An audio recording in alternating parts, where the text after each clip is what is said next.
At Team Toyota, they've been selling and servicing new and used Toyotas in your community for over 50 years. And you can reserve your next new Toyota with them today. You'll get a realistic timeline, and even in this crazy market, they won't charge you over MSRP.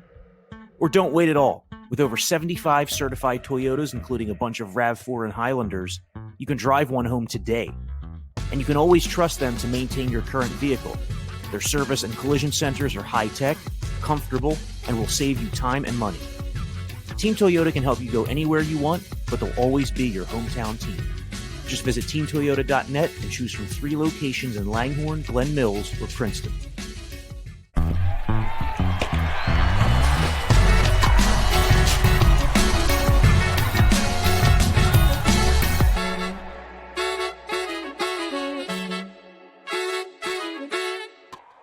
Hey, everybody. Welcome to the Phillies Talk podcast presented by Team Toyota. Corey and Jim with you here as always. And Jim, how about those Phillies, man? 8 out of 10 series wins, and they go down to St. Louis Friday night.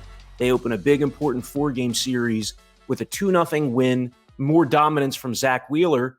And now the Phillies look up here. What is it, 84 games into the season? They are a full game ahead of the Cardinals in playoff position. Yeah, 24-10 since June 1st. Great environment Friday night in St. Louis. And the star of the show, you might think, was Alec Bohm and Zach Wheeler. It was actually the Cardinals grounds crew.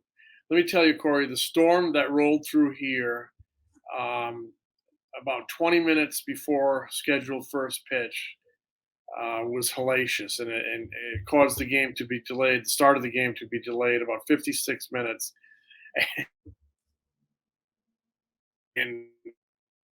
In buckets, and the warning track that rings the field was like a moat. You could have driven a motorboat around that thing.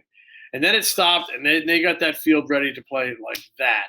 And then, 2 great major league pitchers, Adam Wainwright, 40 years old, 375 starts, goes out there for the Cardinals, and Zach Wheeler, who has been just a remarkable and great free agent signing for the Phillies, just a great pitcher.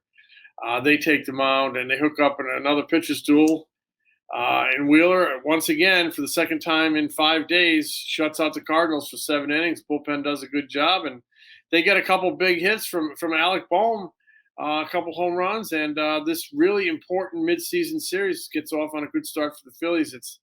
It's exciting to see this team playing meaningful games, games in series that really matter. And I know it's still only the second week of July, but you can feel an importance to this series. You can feel an importance to these games that, in the long range view, there are playoff implications. It's showing in the intensity you feel in the clubhouse before the game, after the game, people walking around town. There's a level of this really matters. It is to this series, and that's great to see. It's been missing around the Phillies for quite some time. I know we've had these sort of mad dash to the finish in September the last few years where they've really nosedive, and there was always a series of 2. Wow, they gotta win this if they're gonna make a little charge here, a late charge at the wild card. Well, this is an important series because they're holding a wild card playoff position in their hands. They went in last night, basically tied with the Cardinals for holding control of that third wild card spot.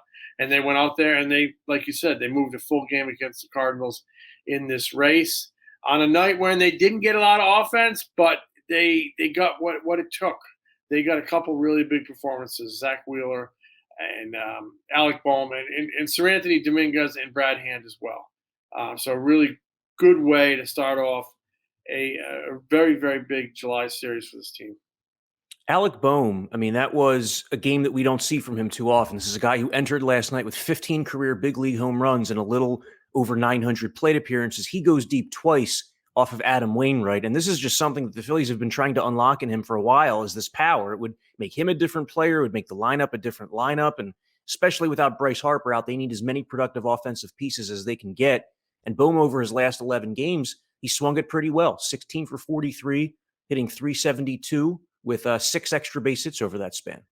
Yeah, when they drafted him in third overall pick in the first round, in, I think it was 2018 at Wichita State. He was, projected as an offensive player, very good plate discipline. Uh, they acknowledged that the power wasn't there, but they acknowledged that the power potential was there, and everybody thought the power would come. When you see the body, you're like, where's the power? When's it going to come? Well, it came last night, and it came against Josh Hader a month ago, and I know that's a long time between drinks, but the common denominator seems to be when he does get that ball in the air and gets some loft to it and some carry to it, and it goes over the wall. He pulls the ball a little bit. I'm not saying you should become a pull hitter, but there are certain pitches you should pull, and a hanging cutter and a hanging breaking ball are two of them that you should pull, and he did that. Hit one to center field, but he got on top of it. It felt like a pull. I still think that it's too late to say he's not going to hit for power. I know they're working on it with him, trying to get him to just be a little quicker, a little earlier in that swing, and there's a lot of advanced ways to look at it and launch and swing path. But the key is just be ready to hit. Be ready for the fastball, and be ready to be on time for the fastball. And if you just catch the ball out in front naturally without even any of that launch, it's going to go in the air, and you're going to find your power. So I think that I haven't given up that he's eventually going to hit home runs. I don't know if he's going to be a quote unquote power hitter, but I still think he can be an offensive player, and a good offensive player, and a good major league player, like he was last night. He looked good in the field, like he has been the last week or so. Like we've seen pockets of it. He's still an ascending and improving player. I think it just comes down to learning to use the bat head as a weapon, and that just might be another way of saying catch the ball out front a little bit, catch the pitch that you should be catching out front, and driving it. And once he really learns to use that bat head as a weapon. It's like Andrew McCutchen. You ever watch Andrew McCutchen? There are certain pitches that would be over the plate. I guess you call them mistake pitches, and every pitcher makes them, and that's what a good hitter does. He kills mistakes. There were certain pitches that Andrew McCutchen just get that bat head out, and the ball would just jump. And he's a good hitter. And I think once Bohm really learns to use that bat head, he's going to be a much more dangerous hitter, and certainly was last night. It was pretty cool. He's getting more comfortable in his skin with, I think, speaking with reporters and whatnot. When they first signed him, he was kind of, he was a young guy, a young kid out of college, and it can be intimidating. He's much more comfortable now. He told a pretty cool story after the game. He grew up in Omaha, grew up in the Midwest, and the Cardinals are the Midwest team dating back to, way about 100 years ago when baseball was a radio sport and KMOX was the dominant radio station in the Midwest, and the Cardinals had a reach of like 10 states. So, he's from Nebraska, and once upon a time, I guess before the Royals were in Kansas City, and even before the A's were in Kansas City, the Cardinals were the Midwest team. So they always have a big following. He said he grew up watching Adam Wainwright pitch in World Series games. And he said, now here we are together, and it's pretty cool. So you can imagine what he was feeling to, as a kid, watch Adam Wainwright on TV, pitch in World Series games, dreaming to be there someday, and all of a sudden you're in Busch Stadium, hitting 2 home runs off Adam Wainwright with your family in the stands, with some of your friends in the stands, with the way a Friday night baseball game is an event in downtown St. Louis. It's an event. People come from all around. They drive in during the day. You see them walking around downtown in their Cardinals red all afternoon. You see them in the stands, and then those bright lights go on right in the center of downtown. It's a lot of red and green and in the neon. It's a very cool. It's a great. I love the environment in St. Louis, especially on a Friday night. And Alec Bohm, and Zach Wheeler went out there and stole the show. Yeah, Rhys Hoskins talked earlier this week about just the importance of the Phillies to pound mistakes, and Alec Bohm pounded a mistake for the first home run he got last night. It was a pitch that was over the middle at the top of the zone, and it was just good to see him do some damage, some extra base hit damage on a pitch like that. And obviously, Jim, the other star of the show was Zach Wheeler, who you referenced, who's just been so lights out for the Phillies lately. In fact, over his last 13 starts, he has a 1.53 ERA. He's literally been like one of the 3 best starting pitchers in baseball since his first 3 starts, where he got off to that shaky beginning in April. But, man, ever since then, he's looked not just like the Zach Wheeler of last season. He's looked even better than that. And this is 2 games in a row that he shut down a really good Cardinals offense. I mean, it's not just that they have Arenado and Goldschmidt. They have guys who can beat you at the top and the bottom. They have a lot of exciting young pieces. Wheeler's been able to totally keep them off the board 2 outings in a row. Yeah, you're right. And, they got those 2 big right-handed bats. They got the guy who might be the MVP in Goldschmidt, and then they got Arenado, who's one of the most exciting players in baseball. You're right. That's a tough lineup. To go 14 shutout innings within 5 days is really an accomplishment. And you're right. Zach Wheeler keeps getting better and better and better. He was good in New York. He's great in Philadelphia. He's come back from that Tommy John a handful of years ago, and he's just gotten stronger and stronger and better and better. Really dedicated to his craft, a serious business-like approach. In some ways, he reminds me of Roy Halladay in a lot of his business-like approach. He has more personality than Roy, but there are times when when he's got the same game face as Roy, where you don't come near him when he's in his focus mode. We talk about him getting better. I did a story on him about a month ago when we were in New York, and he was really open about talking about some of the improvements that he sought to make with his slider and that he has made with his slider under the tutelage of pitching coach Caleb Cotham. Wheeler is a guy who doesn't like to overthink things. He doesn't like too much information in his head, and that can be a bad combination because we're in the information age. That said, he's still very thirsty for what some of this new technology can offer him. So he relies on Caleb Cotham, the pitching coach, to take that technology, break it down for him, and let's go to the bullpen and work on it. Keep it simple. Tell me what I need to do. Let's try it. Let's look at it in video. Let's look at it in the immediate data printouts or on the computer screen and see what the results are. And he's liked a lot of some of the results changes they've made on his. He talked about that day about just some of the shape to his slider. So he believes he's gotten better here for a lot of reasons, and it's been a group effort. He's obviously a very coachable guy. He's healthy, and he's kind of got that quality of, hey guys, I'm not going to say a word tonight, but if you want to jump on my back, go ahead. About 6 runs in Zach Wheeler's last 6 starts, 11 runs in his last 10 starts. So Jim, you talked about the importance of this series in St. Louis, and something you wrote about at NBC Sports Philly is that the Phillies are now 3-1 against the Cardinals in the head-to-head matchup, which could have some importance come October, given where these teams are positioned. This is a really important piece of the Phillies schedule. No question. We talk about it all the time that, it's early. April, May, we still talk about it's early and you have to be patient. And it's early. Time you make a case that those points are early in the season, but every game matters. Every game has a potential reward or a potential consequence. Win a game in April, it's one you don't really need to win in September, or an extra one you can win in September. So, but this head-to-head is huge, especially the way we think this wild card might be bunched up, especially the way we think the Phillies are going to be in it. I mean, they're holding a spot now. They're quite literally in control of their own destiny. So it's good to have that tiebreaker in case you finish in a tie. You'll be the team that'll prevail. That's on head-to-head competition, head-to-head matchup. And the Phillies are now in 4 games. They've won 3 of them against the Cardinals. But this is an unusual 4-game series, a wraparound series, meaning it doesn't end on Sunday. It goes into Monday. And there's 3 more left. So the Phillies need to win 1 of the next 2 to win the season series. But they need to get greedy. They need to come into Saturday afternoon, and it's raining here. I don't know what the weather's going to be like. They need to come into Saturday afternoon's game, having Friday night's game, great win. That needs to be flushed. That needs to be buried in the memory banks and flushed. And you need to walk in that clubhouse on Saturday and think to yourself, all right, here we're starting a 3-game series. Let's go win this 3-game series, right? Let's go take 2 out of 3. Or get greedy and do better. But envision this as a 3-game series that you need to take 2 out of 3. And that's when you'll start to see this team making some hay, making some moves.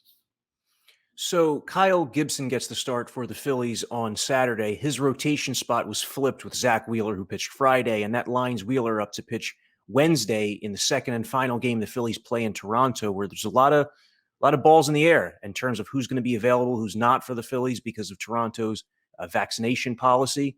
So it's Kyle Gibson on Saturday who gave up 4 home runs to the Cardinals consecutively in the first inning the last time he saw them. Gibson has an ERA of 4.99 since becoming a Philly right around the trade deadline last year. So it's another guy they need to step up with all these absences to Bryce Harper to 40% of the rotation. He has not pitched well lately, and he needs to pitch well today. He's facing the same Cardinals team. They're getting another look at him.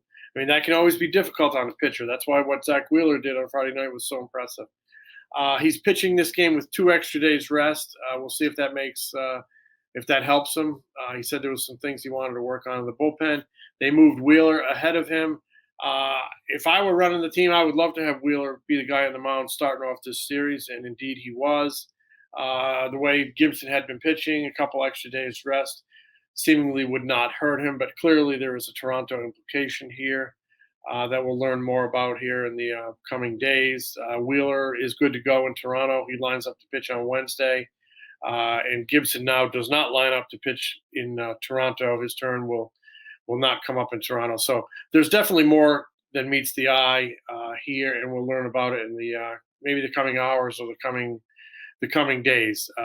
Phillies will be out. We'll be without. I don't know how many guys. It could be 2, 3, 4, and it's everybody's right, to make their own choice. But with those choices come consequences, and one of the consequences is, when you make your living in a team sport and you're a big family, the consequences, you can end up hurting your team. And so we'll see how many of the Phillies are not going to have Tuesday and Wednesday night in Toronto. I don't think it'll be a huge number, but I think it'll be, bigger than a bread box, as they say, more than one. That could end up hurting them, or they could play over it as a resilient team. Maybe can do. We'll keep an eye on it. Rob Thompson has said he will address it. They're going to have to address it because there'll be some transactions that'll be public. There'll be other transactions or kind of quasi-transactions that you'll never see, because if a starting pitcher is unvaccinated, he does not have to, and his turn's not going to come up in the next 3 days, I guess it is, 3 or 4 days. He does not have to go on the restricted list. He can just slip away because his turn's not going to come up. I don't think I'm speaking out of school to speculate that could benefit Aaron Nola. He's going to pitch here Monday night. He's on record last year saying he wasn't vaccinated, so he could just slip away from that 2-game series in Toronto, go back to Philly, throw a bullpen on Wednesday, and rejoin the team in Miami. So we'll see how it all shakes out, and we'll learn more about this. Rob Thompson, like I said he would address it in St. Louis. I don't know when it will be addressed. I don't think you want to. Logically, I don't know why you would address it too early, because you still have, like Saturday, Sunday, Monday games here. You never know what could happen on the field on Monday night that might affect a player who is or isn't going to Toronto. So I don't know if they'll let the dust settle on the St. Louis series and then address it after the game Monday night before they go up to Toronto, or address it maybe Monday. But they will at some point, and it'll be a challenge and a hurdle that this team's going to have to get over, because they will be without some manpower.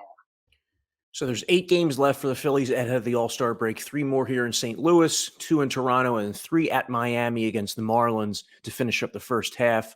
Jim, last thing I just wanted to hit you on is that Phillies got a little bittersweet news last night, probably more bitter than sweet, that Bryce Harper, who was voted into the All-Star game as a starter, will not be able to participate, obviously, because of his broken thumb. But it was, he was leading the voting for National League DHs pretty much every step of the way. And it just shows how popular the guy is. It also just reinforces how amazing it is that he won an MVP last season, not only not being an All-Star, he didn't win Player of the Month any month, yet he finished with those incredible numbers. Just kind of speaks to the consistency he's been able to put together since the beginning of last season. But no Bryce Harper in the All-Star game. What did he have to say about that? He said he was disappointed. He said he, would like to have been there. It would have been his first one as a Philly. He would like to represent the team in the city. He talks a lot about how much he likes Philadelphia and loves the fan base and his teammates. And Dodger Stadium is another one of those great places. He sounded disappointed that he can't be there, but he said he's focused on, rehabbing the thumb. And let's not forget, he's also got the elbow. And honestly, that's where his focus needs to be. It needs to be because they need him back. And he spoke earlier in the week, would not put a timetable on his recovery, but I don't think it's unreasonable to think, late August, early September. My feeling and what I've said all along is if he's in the batter's box looking like Bryce Harper, doing Bryce Harper things by September 1, that's a win. So this team is hungry and it's playing well and it's playing like it wants to stick around in this race. And you get Harper back, that's an amazing jolt of offense and productivity.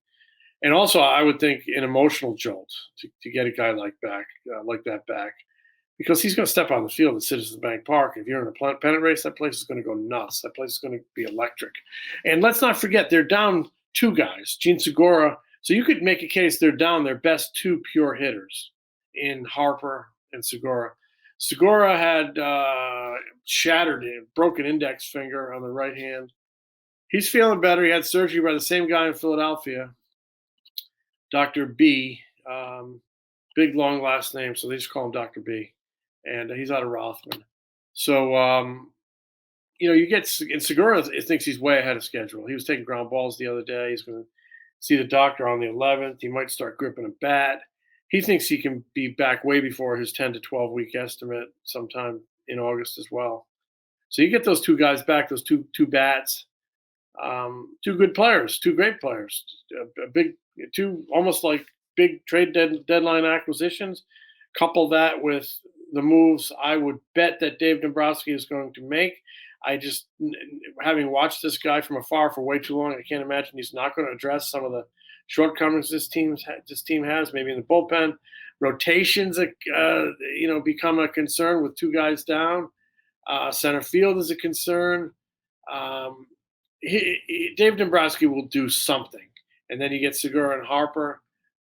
That is a nice infusion, but it's up to this current group. And hats off to what they're doing. It's up to this current group to continue to do what they're doing. Yeah, one area that's kind of stabilized lately, might need to knock on wood for this one, but it's the bullpen. I mean, ever since Corey Knebel was moved out of the closer's role, guys have really fit in these new roles. Knebel is the setup man, Dominguez and hand sharing closing duties. Phillies are getting good work out of Nick Nelson as a bridge guy. Andrew Bellotti been a pretty underrated piece. So not saying that the Phillies don't need to add to their bullpen. Every team needs to add to their bullpen, but I would still be looking to add. And there's this whole thing about bullpen roles and Joe didn't assign roles. You don't assign roles unless you got like Mariano Rivera or Dennis Eckersley. You are my closer. Or Billy Wagner, Brad Lidge, you are my closer.